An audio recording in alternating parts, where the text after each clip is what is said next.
Ari Shapiro is the host of NPR's All Things Considered, the most listened to radio news program in the US. He won the Edward R. Murrow Award for his coverage of the Trump administration's asylum policies on the US-Mexico border. The Columbia Journalism Review honored him with a laurel for his investigation into disability benefits for injured veterans.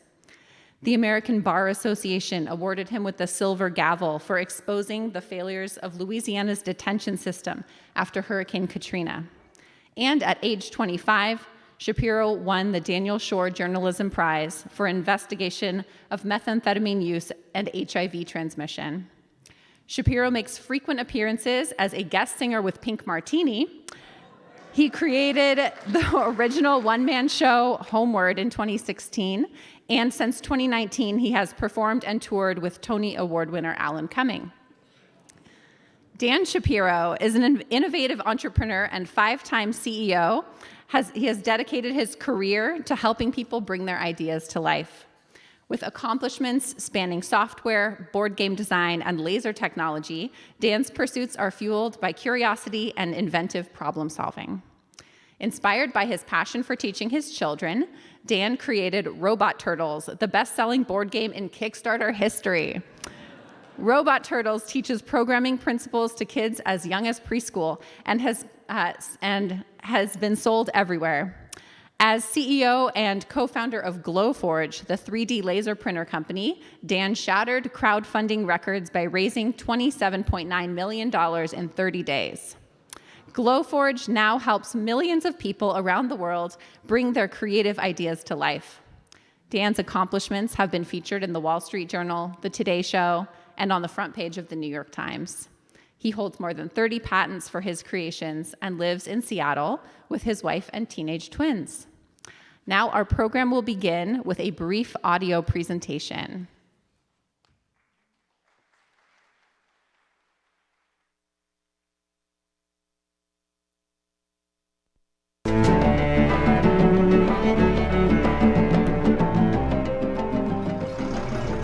Here we go, pulling out into the water, into the largest mangrove forest in the world.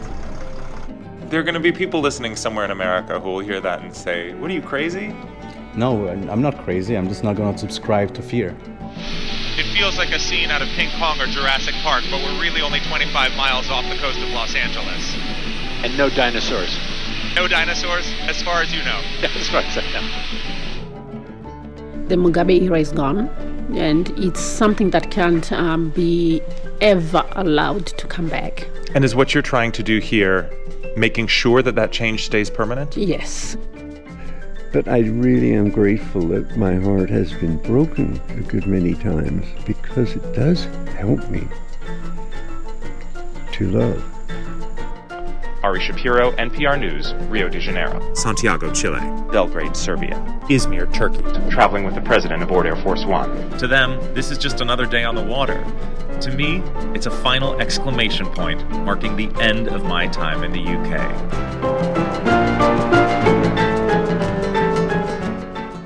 Please welcome Ari Shapiro and Dan Shapiro. Hi, everybody. Wow, it's so good to see you all. Thanks for coming. Before we dive in, could I just answer a few questions that I think are on everybody's mind? The pre-FAQ. Answer number 1, no, we're not twins. Answer number 2, if you thought you were coming to see Dan Savage in conversation with me, you're not crazy. He was unable to do it, and so we went to the next name in the directory, and the next Dan S. after Dan Savage was my brother Dan Shapiro.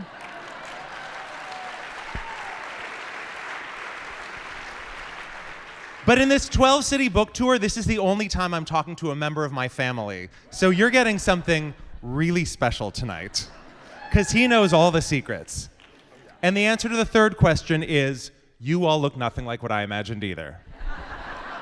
Okay, over to you, Dan. Well, I have to say, lifetime Ari Shapiro superfan. Known you for longer than since the than day anyone, I was born. the very start. And it's a little bit intimidating to be asked to interview one of the greatest living interviewers. No, but this is the best because, see, for me, it's the difference between having to throw a dinner party and being invited to a dinner party. I don't have to worry about whether the soup is hot. I don't have to worry about whether the salad is wilted. I just get to sit back and enjoy. So rest easy. It's going to be fun. One of my friends asked me if I was nervous, and I said, this is like if Bono asked you to sing a song to him, which is a thing that happened which is a story in the book when I started sweating profusely. No, but a more apt analogy, I think, is that when Alan Cumming asked me to do a show with him and friends asked whether I was intimidated, I said no, because I know that Alan has done this so many times that if the train is going off the tracks, he'll get it back on. I know that if I jump, Alan will catch me. I am your Alan. Oh. Okay, and actually, I wanted to unpack this because it struck me. These are like 2 chapters apart. You've got 8 people in a private dinner, and you're singing, oh my God, and you're like drenched in sweat. Again. And then later, you're in a room like this, and you're singing in a cabaret, and it's like this incredibly vulnerable thing.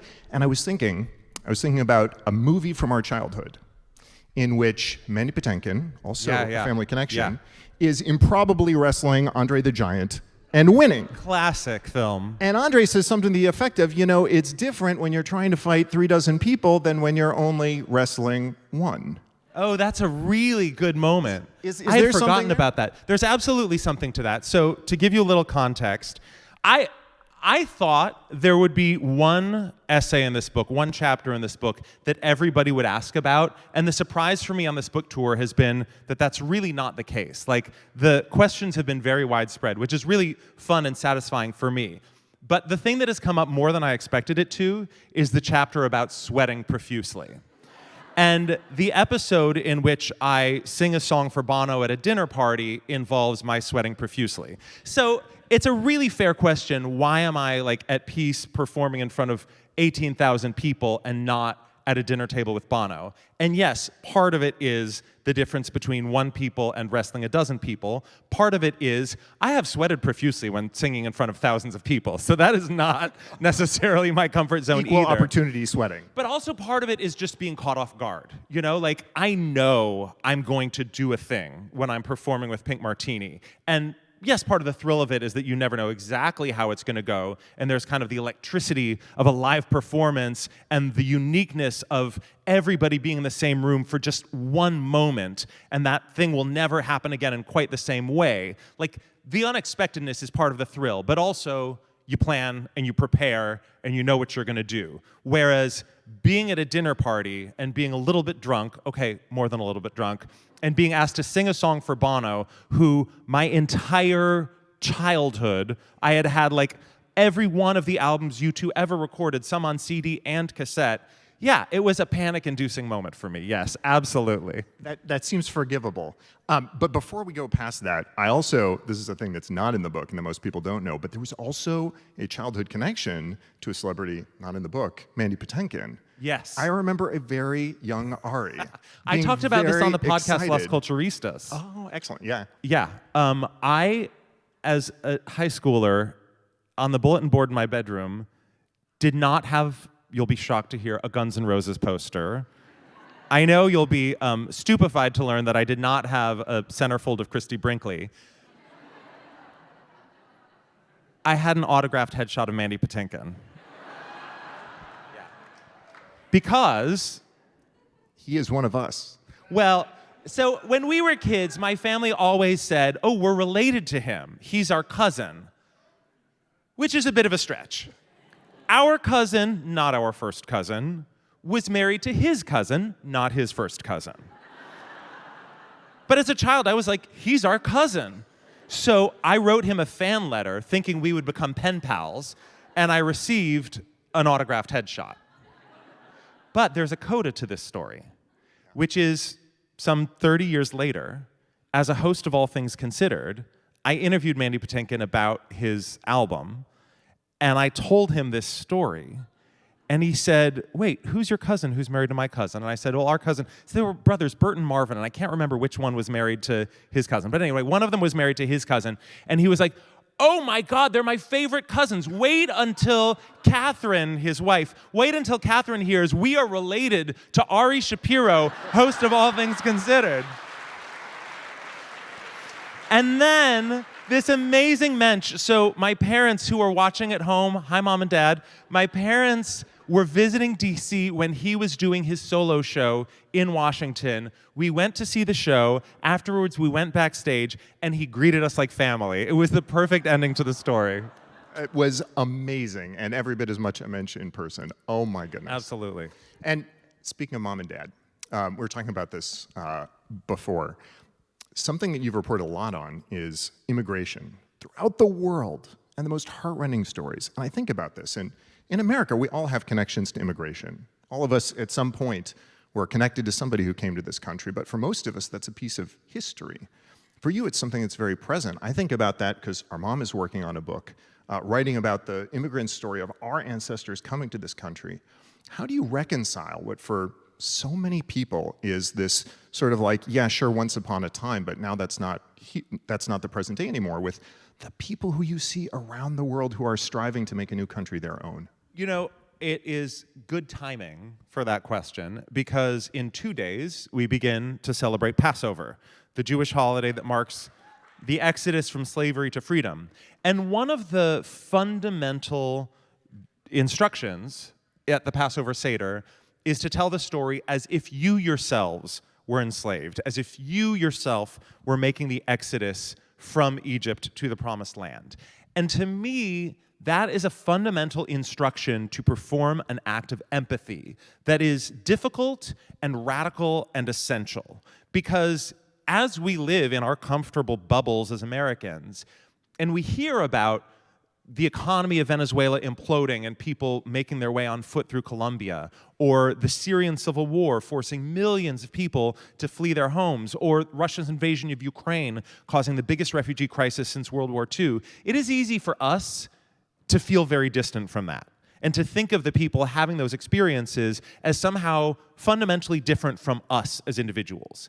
And what I try to do as a journalist, and in a certain way also what I try to do with Pink Martini and with Alan, is build bridges of understanding across those chasms of difference and help people perform those acts of empathy. And so I think part of what the Passover Seder and Judaism teaches us is to exercise that empathy muscle and to resist the urge to categorize people who are far away having experiences different from us as somehow fundamentally different humans, which of course they're not. And so it's easy to fall back into the trap of othering those people, and I think it's work that we all have to do to recognize our commonality.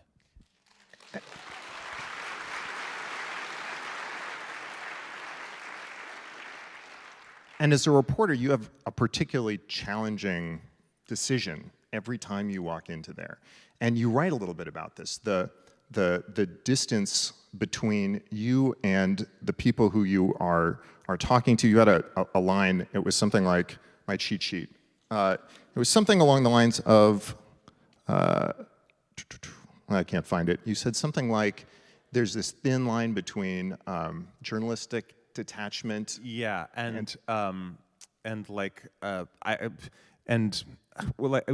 exactly what you're talking about. It's in the chapter about with your Monzer copy, Omar. you can find. I can even find it. It's in the chapter that is called "The Best Strangers in the World."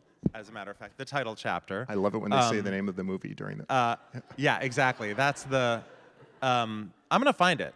So the thing that struck me about this is, as a listener, I hear these stories and I hear the impact, and I think like we all sit here listening to the radio, like, okay, so as soon as the microphone goes off, what happens? Does this person walk away? Do they turn off? Do they leave? And in so many cases, you go back and you talk to these folks again and again over the years. So the line is, it wouldn't be the last time I would ask myself where the line was between journalistic non-interference and cruelty.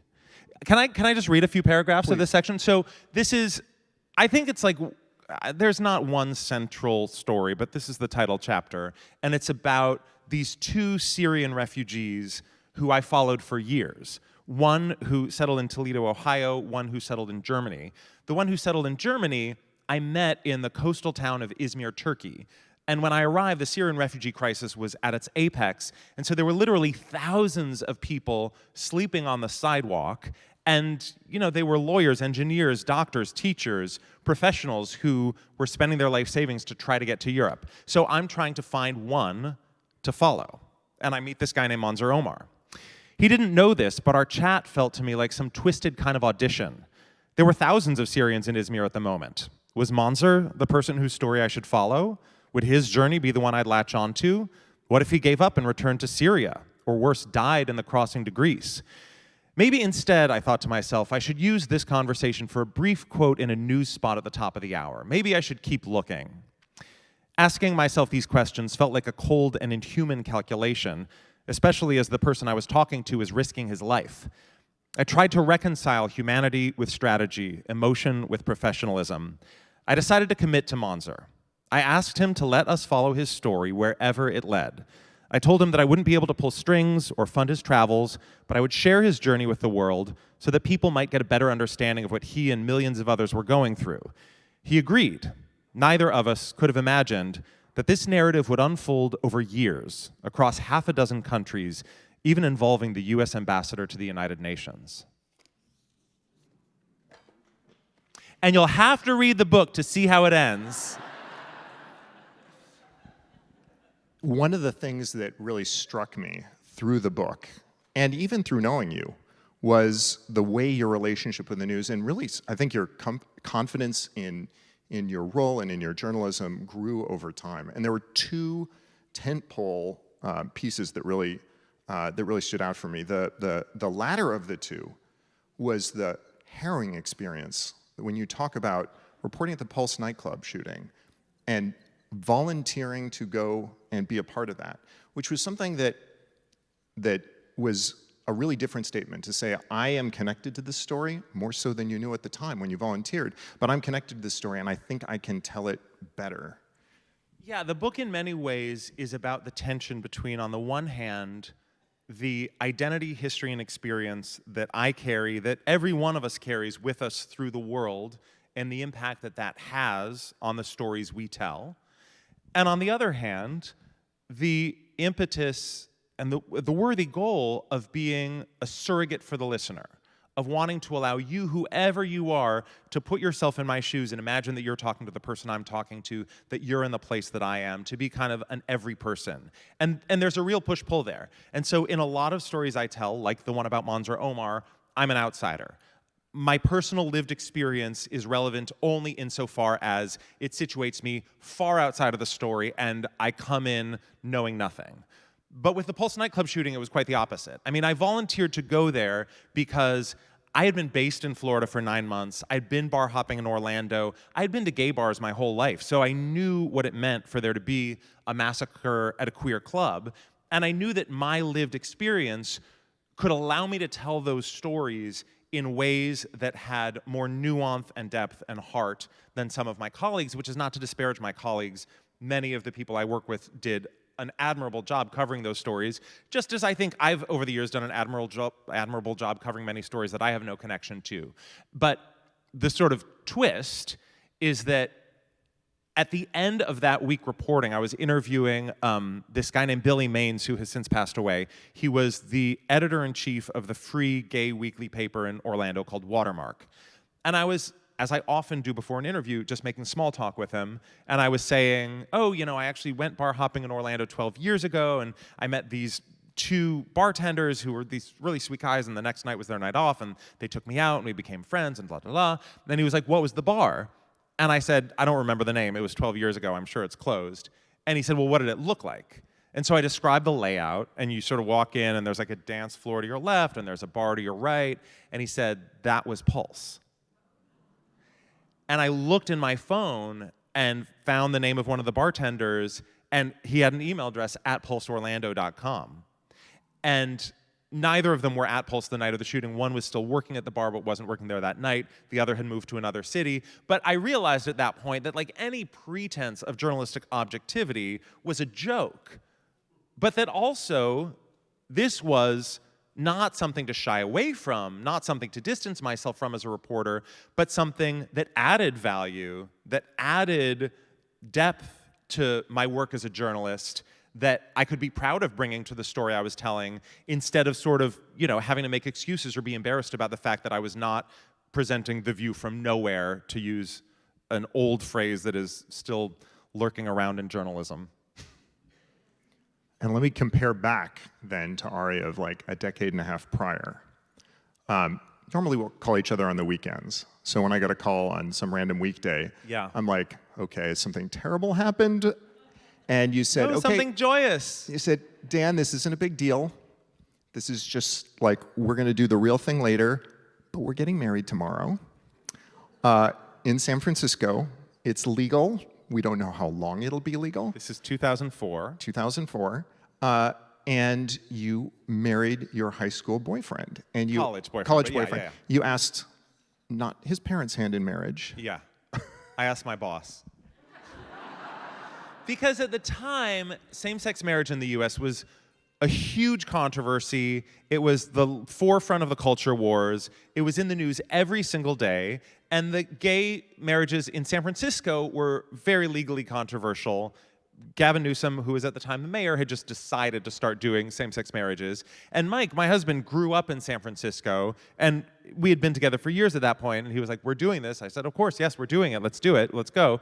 But as a young beginning journalist, I was taught that my role was to narrate these big cultural debates, not participate in them. And so I told my boss, like, okay, I'll keep a low profile. I'll leave my NPR tote bag at home.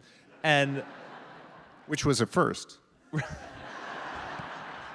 Actually, I've been really rebellious on this book tour. I feel like, so I'm on a sabbatical for 2 months for the first time in my adult life. I'm taking a pause from like my day job and just doing this, and then doing my show with Alan for 2 weeks at the Cafe Carlyle in New York. And I'm carrying around a tote bag from Monocle.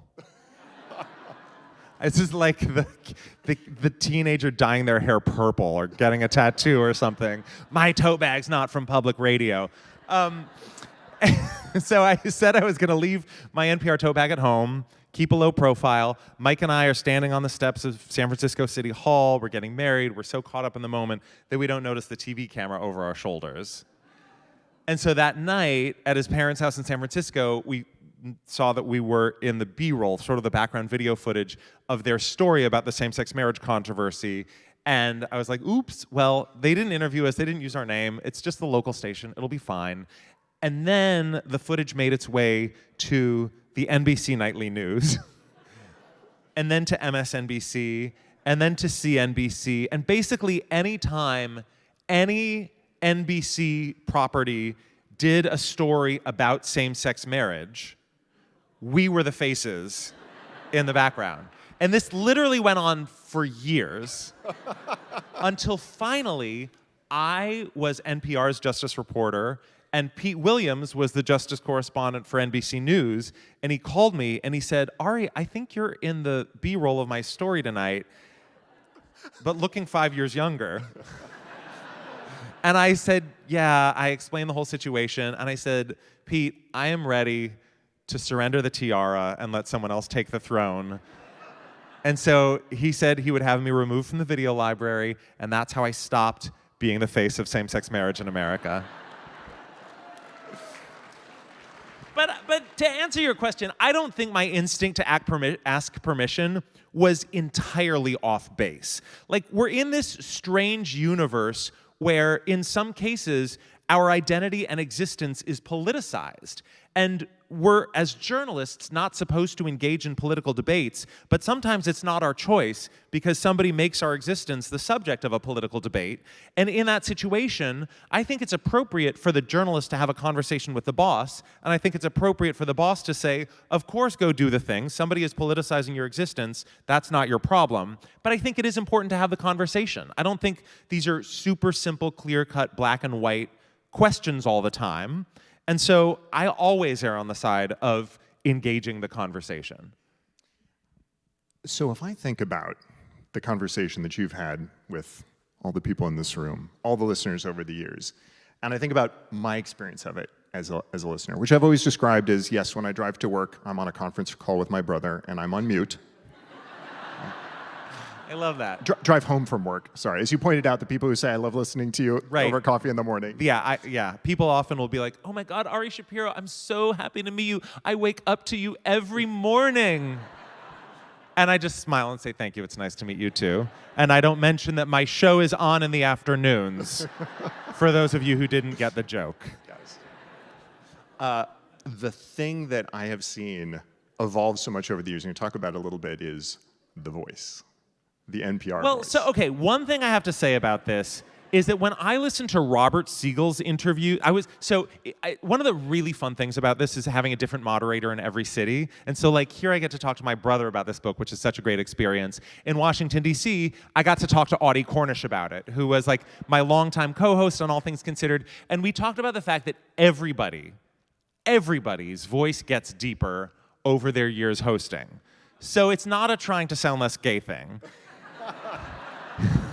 You listen to Robert Siegel's interviews from when he started hosting All Things Considered, and he does not sound like the Robert Siegel who retired. Audie too. But yes, when I started hosting All Things Considered, I was like an over-enunciating, tightly wound spring. And now I like to think that the me people here on NPR sounds more like the me people here when I'm just chatting with friends. I think that's fair. And I also think you gave me some advice about 10 years ago. Oh, wow. What was it? So I was recording a video for my company, and I needed to do the voiceover, and I'd never done anything like this, and I was kind of terrified. And I was like, I know one person who knows voice. So I called you up, and I was like, Ari, how do I sound good on a voiceover? And you told me, I don't know if you're allowed to talk about this, but it's just amongst us. It's top secret NPR, nuclear protected code word. Share it. Go ahead. The host whisperer. Oh yeah, the host whisperer, who has since passed away many years ago, but his knowledge and wisdom lives on. David Kandow, who worked for the CBC and would be brought in to be the host whisperer and guide hosts into how to be better. And you told me a secret, which I've kept with me for all these years, about a smiley face taped to a chair. Yeah. Could you share this with our friends here?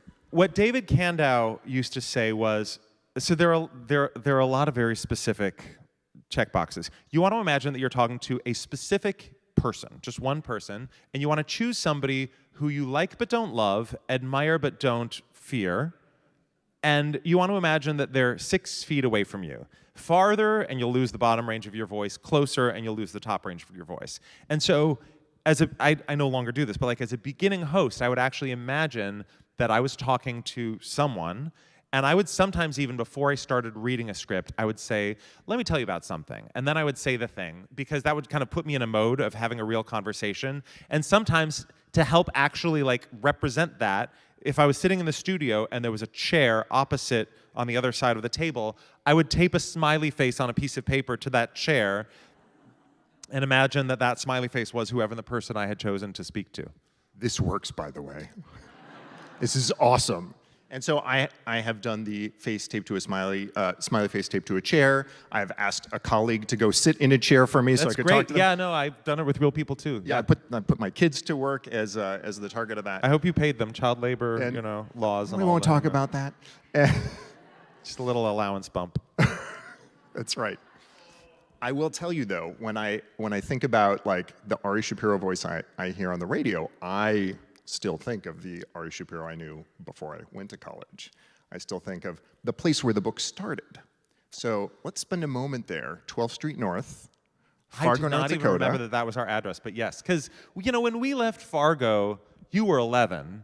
I was 8, and there's a real difference between 11 and 8. So I think you have much more vivid memories of Fargo than I do. And actually, I've got the advantage here. Yes. But I am dying. I know you're the one asking the questions, but because I opened the book describing the two of us being the only Jewish kids at Washington Elementary School, going from classroom to classroom with a menorah and a dreidel, talking about Hanukkah. Several people have asked, was this your teacher's idea or your parents' idea, or were you coerced or did you volunteer? I don't know the answer to that question. Do you? Oh, so first, I'm sorry. No, I mean, look, I built a whole career on it. It was me saying, do I have you to thank? I'm gonna teach them how this works. That's amazing. And things like Molly, I can't remember her last name, getting shamed at our school and called out because she wouldn't sing Christmas songs. And and you were like, Laura, we're going to her older educate the sister. masses. And so I was like, yeah, no, I'm taking this. And then That is so great. when a we large moved to fly Portland, just landed on the book. hello. When we moved Even to the flies love the book. it's that good. When we moved to Portland, which was like the Holy Land compared to Fargo. Yeah. In temperature. Wait, so really, and Jewish population. you're the reason that I did that? So I think so, because I was doing it, and I think that the mantle fell. I went to my 7th grade teacher and I said, would you like me to give a talk about Hanukkah? And she said, why would you do that? That is so great. I didn't know that. I love that. But So- you had a question to ask. The question I was just going to ask was, there's a very clear moment I remember, and I'm curious for your lens of it, which is Friday night. Oh, yeah. 5 p.m. One note on the piano banged over and over and over again, and then the trumpets of the 1987 All Things Considered theme song. I don't say this in the book, but I, for many years, had a Pavlovian reaction to the All Things Considered theme music, because I can remember we had speakers in Fargo that were as tall as I was, and I can remember sitting in front of them, hearing the theme music, hearing Susan Stamberg talk, and knowing that it was time for dinner. So when I say I had a Pavlovian reaction, literally, the All Things Considered theme music made me salivate, which is a really good thing I no longer have that reaction, because now when the All Things Considered theme music plays, it means it's time for me to tell people about the news. I don't get to eat for another few hours after that.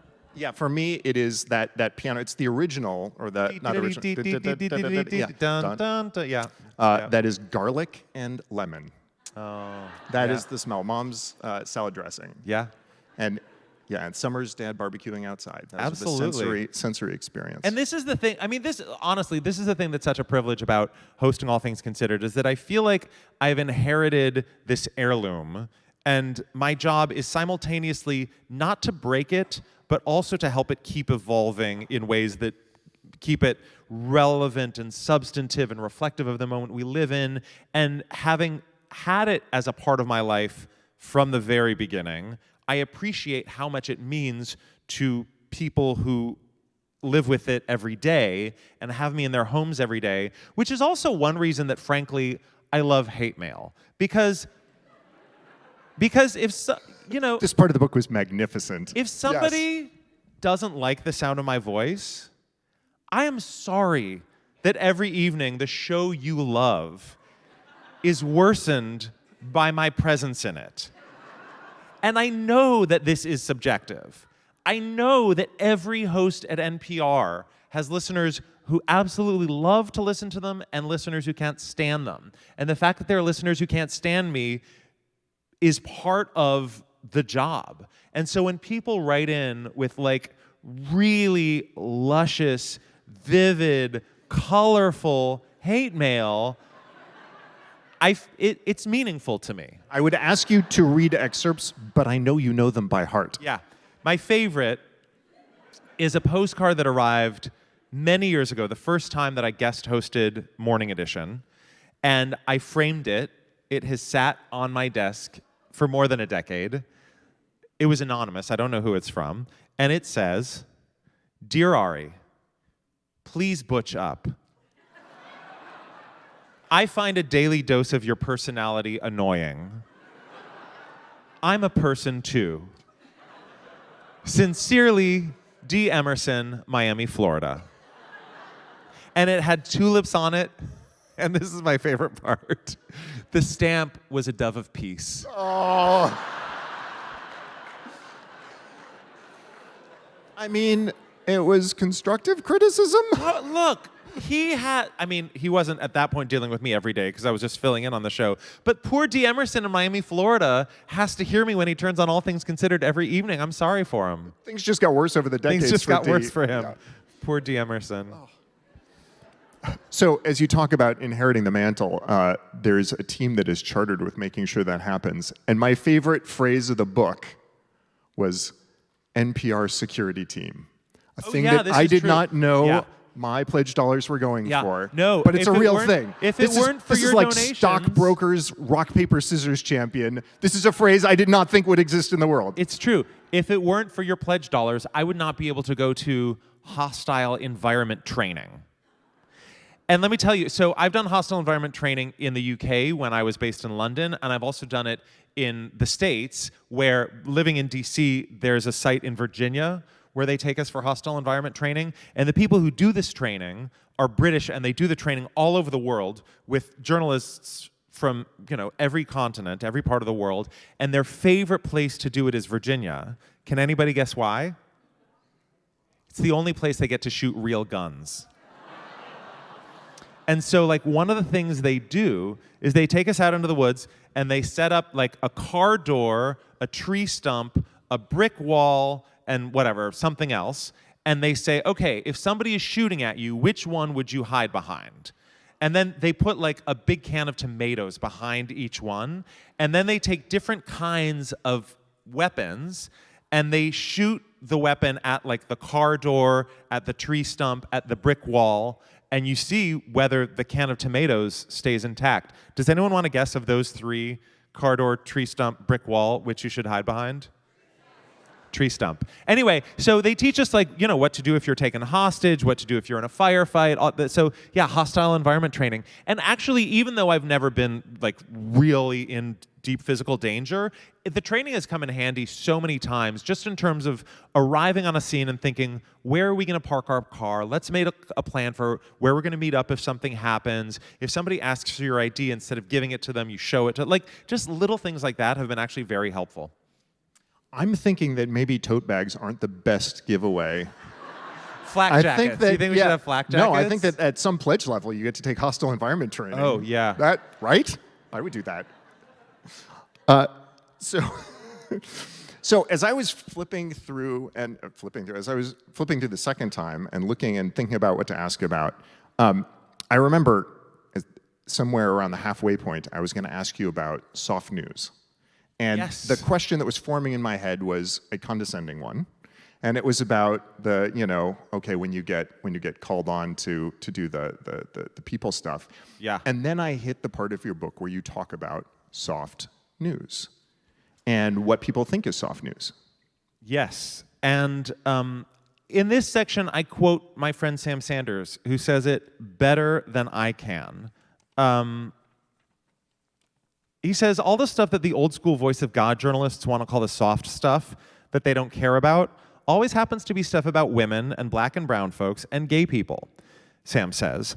His podcasts are a testament to the idea that you can't understand so-called hard stories about just facts until you understand the cultural significance and emotional stuff that is in the softer stories. There is well, this comes after a long story that I'm not going to explain. But anyway, then I say I prefer not to elevate one above the other. As I heard Sam articulate that perspective, the distance that I'd observed between some of my boss's values and mine started to make more sense. Of course, my career is a testament to the fact that I do care about politics, war, and business. I'm happy to interview a senator or a cabinet secretary about the political controversy du jour, and I understand why that's an important part of the mix of stories we tell. But I think news organizations often make a mistake by valorizing those bone-dry interviews over flesh and blood stories of culture, emotion, and personal experience.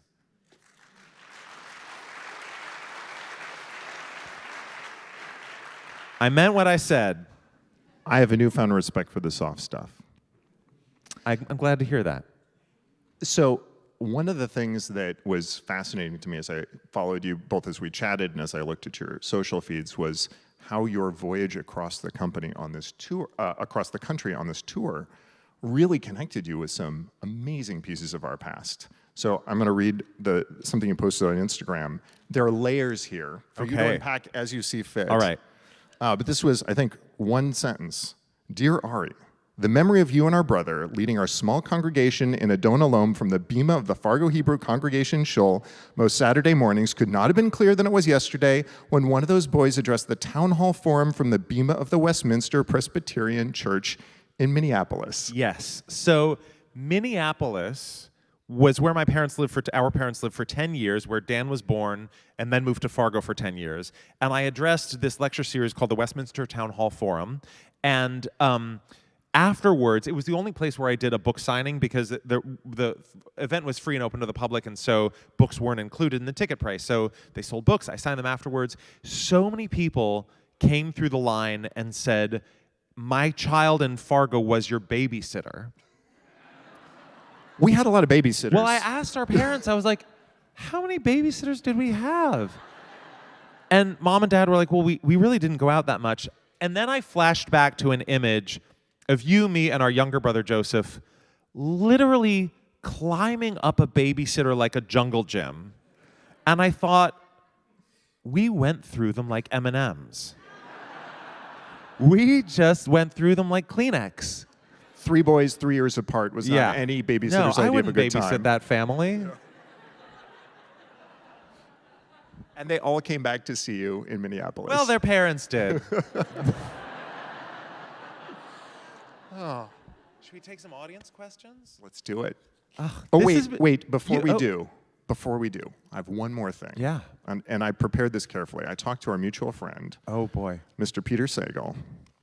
Oh, Peter Sagal. Mr. Peter Sagal. He was my Chicago moderator. It was really fun. And he said I should ask you about a bathhouse joke. Oh, he told a really good joke. So I almost wrote a chapter in the book about this. The first journalism prize I ever won was for reporting that I did at a sex club. 2, actually. One in Miami, one in Chicago. It was a story about HIV, methamphetamine, and sex. And I won the Daniel Shore Journalism Prize for it. I started writing a chapter about it, and then I thought, you know what? This book is gay enough. So there was a certain gayness target, yeah, and you'd reached it. I was like, there's a range of how gay this book should be, and we're pushing the upper limit here. So let's leave the bathhouse story out of it. But to report this story, I smuggled a microphone into the sex club in a backpack. And after I mentioned that in Chicago, Peter Sagal said, "Speak into the mic, please." And that was the joke. Okay, and in Peter's honor, before we go to audience questions, we're going to do a little lightning fill in the blank. I love lightning fill in the right? blank. Okay. It's my favorite. Love it. This is Ari's lightning fill in the blank. Karaoke mic shoved in your hand, you're belting out blank. Total Eclipse of the Heart. Ooh. The place most of us haven't traveled, but really should, is blank. Erbil, Iraq. Find a restaurant that serves blank and try it. Well, because I just mentioned Iraq, I'm going to say masgoof, which is an Iraqi fish roasted over an open fire. Ooh. Your go-to emergency interview question when your mind wandered and you forgot what they just said and what you're supposed to ask. Tell me more about that.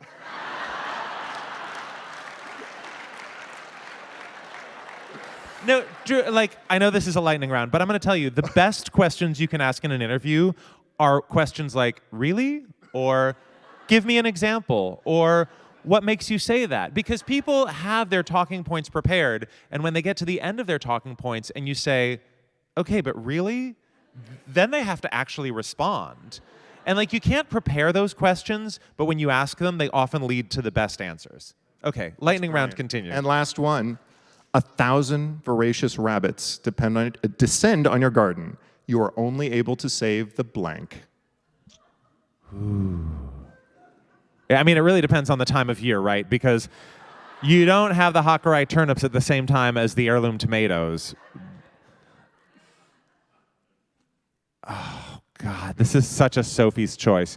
I'm gonna go with the Hakurei turnips. They're great raw, they're great cooked, they're great pickled. You can eat the greens.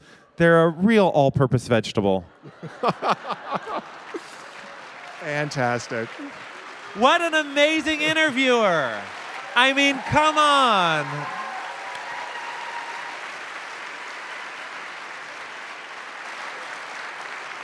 I cannot invent technologies or run businesses nearly as well as he can do interviews. Aw.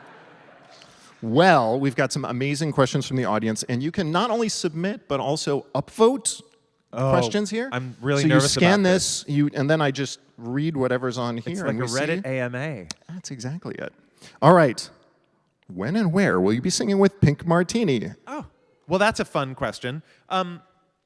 We're talking about the summer schedule and haven't fully figured it out because I don't know when I'm going to be on vacation, where they're going to be, etc.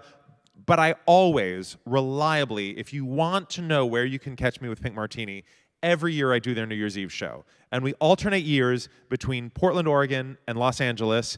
And I know it's not Seattle, but you're closer than a lot of people are to Portland. It's either at the Schnitz in Portland or it's at Disney Hall in Los Angeles. And there will be some dates that I join them for in August, September. I don't know exactly what they are yet, but you can always find out at arishapiro.work. And that's where I keep all of my upcoming appearances updated.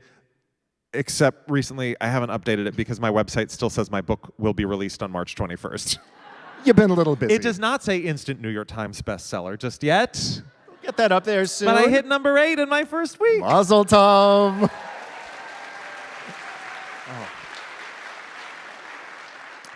So, oh my gosh, well done. So we got a bunch of votes coming in. This is terrific. The top question right now is, how do you think about code switching between the queer community and straight? Oh, wait, you had a great line on this where you said something like, homonormative person who happens to live in a heteronormative way. So that is, okay, I'm so glad you read that because I was really pleased with that line. And then after so you read the galley copy of the book, which is like not yet final edits. And I found out that I thought homonormative meant queer and like radical, and heteronormative meant conformist. But what I learned is that homonormative actually means being a gay person who lives like a straight person. So I had to like reimagine it at I rewrote the phrase, but I prefer to think of myself as a homonormative person who lives in a heteronormative way, even though homonormative doesn't mean what I think it means. But okay, I wanna read a section here that has 2 different F-word language alerts. So if you'll indulge me, I want to answer the question with this excerpt, but there will have to be a bleep, okay? And you're going to have to imagine the bleep. Wait. Yeah, I was going to say, you unbleeped on NPR during your author interview. So yeah, I'm gonna drop 2 F-bombs of 2 different words here. Okay, so I watched people take one of 2 paths after they came out. The first group of us tried to compensate for letting everybody down. We insisted that we would excel in every other facet of life, conform in every respect, prove our worthiness. By the way, at this point in the book, I'm at Yale. It's what the author Andy Tobias, a Harvard grad, but close enough, called the best little boy in the world syndrome. As you can imagine, Yale had a lot of those folks. The other group of us recognized that we had been lied to, that we were not, in the words of the Oregon ballot measure that had recently failed, abnormal, wrong, unnatural, and perverse. And so we wondered what other lies we'd been told. The sky didn't fall when we broke the cardinal rule of sexual partnership, so what other rules were ready to be broken? What fictions had we swallowed about the way society should function, about immigrants or people of color or other marginalized groups? I can see now that I contain both of these archetypes wrestling like fraternal twins in utero. Language alert, sometimes I'm a secret agent faggot behind enemy lines. Other times, I just want to impress your parents. I itch to torch oppressive and exclusionary institutions, even as I long to prove myself worthy of membership in them. To rewrite a slogan from a t-shirt that I've spotted at countless pride parades over the years, language alert, I am both gay as in happy and queer as in fuck you.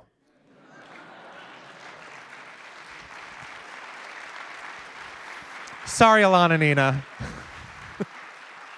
I don't generally drop F-bombs in front of my 14-year-old niece and nephew, but, you know, it's in the book. When the occasion calls for it. This question is so wonderfully meta. So when you asked me to do this, I was very excited. I love learning new things, learned to interview, and I was like, Ari, tell me what to do, what not to do, who are your favorite interviewers. You gave me all this great advice, including one important piece, which I know is important, because later, when Terry Gross interviewed you, you talked about this as well as one thing the worst question, which is... I don't know if everyone would call it the worst question, but...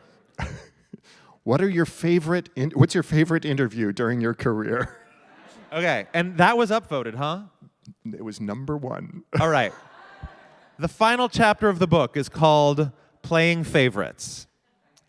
I never know what to tell people when they ask what my favorite interview has been. And they ask me all the time. First of all, I refuse to rank my conversation with Bette Midler above or below my interview with Patti LuPone. That is a Sophie's choice if I've ever seen one, and I'm not going anywhere near it. And second of all, the premise of the question always seems like a setup for failure. If I spend my career thinking wistfully back on the one great interview I did way back when, something in the system has broken down. I should be excited about an interview I did last week and one that I'm doing next week. Hosting a daily news program is like sprinting on a treadmill at the gym. If you pause to gaze at the hot guy walking by, you'll fall on the floor. My point is, when you try to consider all things, picking your favorite thing to consider kind of misses the spirit of the project. I'm not here to compare apples and oranges. I'm here to make a delicious fruit salad.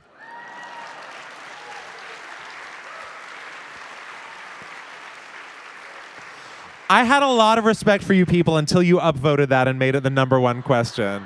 I saw it climbing the charts, and I was like, oh, yes, we're going to ask this. Can I just say, I know that, like, as a Portlander, I am contractually required to speak ill of Seattle. But this is one of the largest venues of the entire book tour, and it's sold out before any other city. So can I just thank you all for that? I am so grateful to all of you for being here and showing your support. Thank you. And at the top, this is beautiful. What's been a story you always wanted to tell, but never had an opportunity to do so? You know, I still want to... I've been struggling for a long time with how to report from the Arctic, because I've done a lot of climate change reporting. I went to 2 UN climate summits, one in Glasgow, one in Paris. I just did a huge project from coastal Senegal up through Morocco to Spain. I was reporting on climate change in India a few years ago. And I feel like there's a really great project to be done from the Arctic, but everybody has seen polar bears melting ice caps a bajillion times. And so I actually had a plan just before the pandemic hit, so I sort of scuttled the plan. But I'd still like to get up to the Arctic and do some kind of big reporting project up there that I haven't yet had the chance to do. Fantastic. What makes you feel hopeful about the news industry and journalism, given such radical changes in the last decade? You know, there are 2 sides to this coin. The sort of loss of faith in institutions has at the same time allowed so many voices to be heard that otherwise had been kept out by the gatekeepers.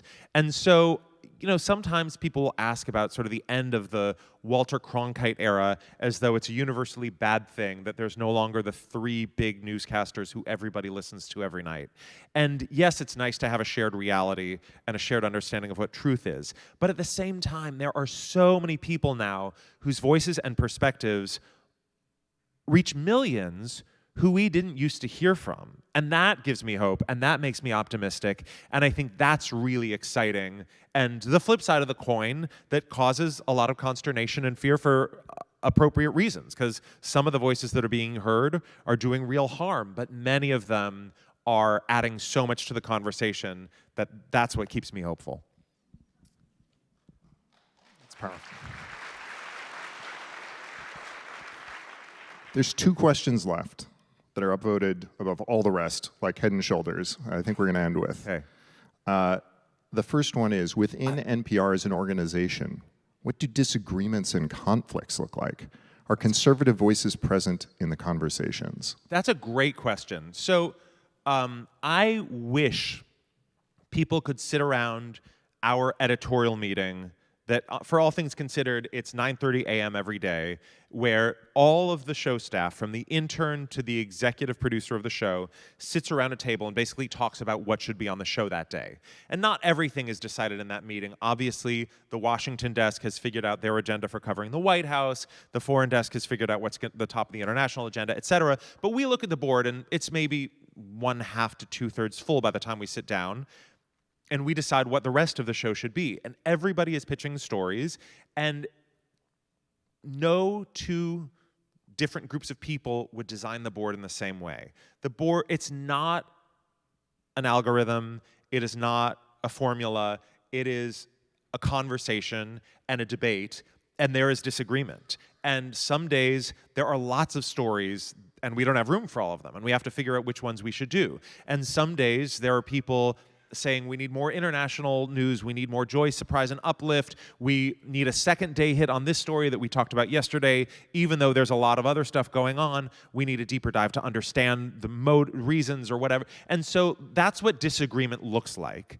And that's why it is so important that the people around that table reflect the human experience that we want our show to reflect. Whether that means liberal, conservative, raised in the United States, raised overseas, differences in background, educationally, racially, religiously, gender, like whatever the case may be, if we want to represent society, like if I were deciding what's on the show every day, I don't know the first thing about sports. I need people around that table who know about sports, to use a completely non-controversial example. When I pitch a story about sports, people are like, did that just happen? And so that's what disagreement looks like. And I wish you all could see that meeting, because while, of course, everybody in this room has, I would assume, heard things on All Things Considered that they think, why on earth would they do that story? If you'd been at the table, you would have heard the debate and disagreed and understand that what motivates the decision-making at the end of the day is a desire to give our audience the best possible information and the fullest, most nuanced understanding of the world that we all live in. That's amazing.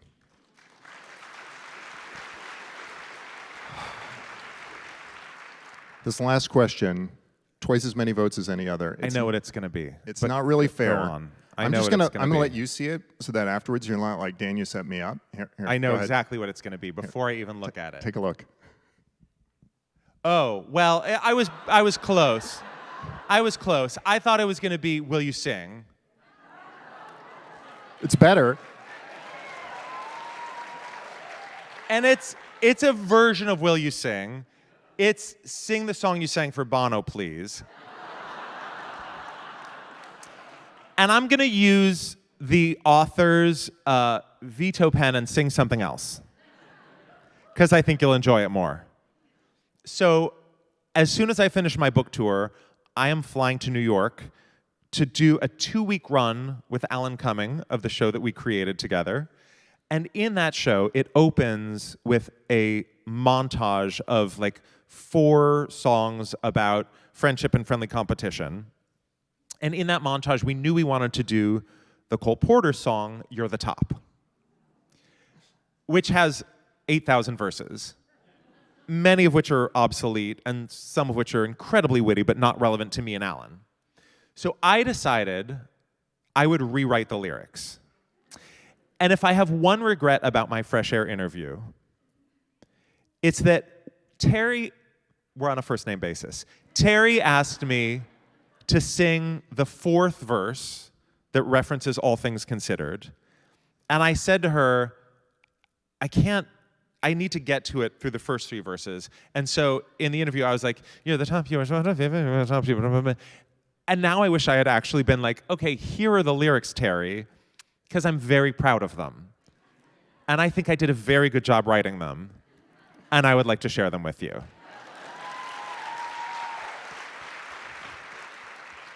It's better than the song I sang for Bono. You can hear the song I sang for Bono on a Pink Martini recording. Okay. First, I come out and I sing to Alan, you're the top, you are joie de vivre, you're the top, you're a Broadway diva, you're a graceful swan, your name is on a bar, Club Cumming. It's a bar in New York with his name on it. You are wild and frisky, a Scottish whiskey, a movie star. I mean, that's pretty good, right? Okay. So then he sings to me, you're the top, you leave haters cursing, you're the top, you're taller in person. I was Mr. Floop, but you get the scoop, you pop, and if baby I'm the bottom, you're the top. Okay, and then we modulate up a half step, and I sing to him, you're the top, You're a vegan dinner, because he's vegan. You're the top. You're a Tony winner. He's actually won 2. You are cabaret, a Shakespeare play, a dream. You're the Oxford comma, a network drama, your self-esteem. And then he sings, this is the one that Terry wanted me to give her. You're a star, your career is glittered, you'll go far, you're all things considered. An effete aesthete, a garden's bumper crop, and if baby on the bottom, you're the top. Thank you. Thank you. Dan Shapiro. Okay, I have one last request. Something I've been doing in every city on this book tour, and this is the second to last one. You all have copies, or many of you have copies of the book, right? Do you have copies of the book? Okay, if you will hold up your copy of the book, I want to turn my back to you and take a selfie with me and Dan and all of you holding up your copies of the book, okay? Here we go. Hold them up. 1, 2, 3. Thank you so much.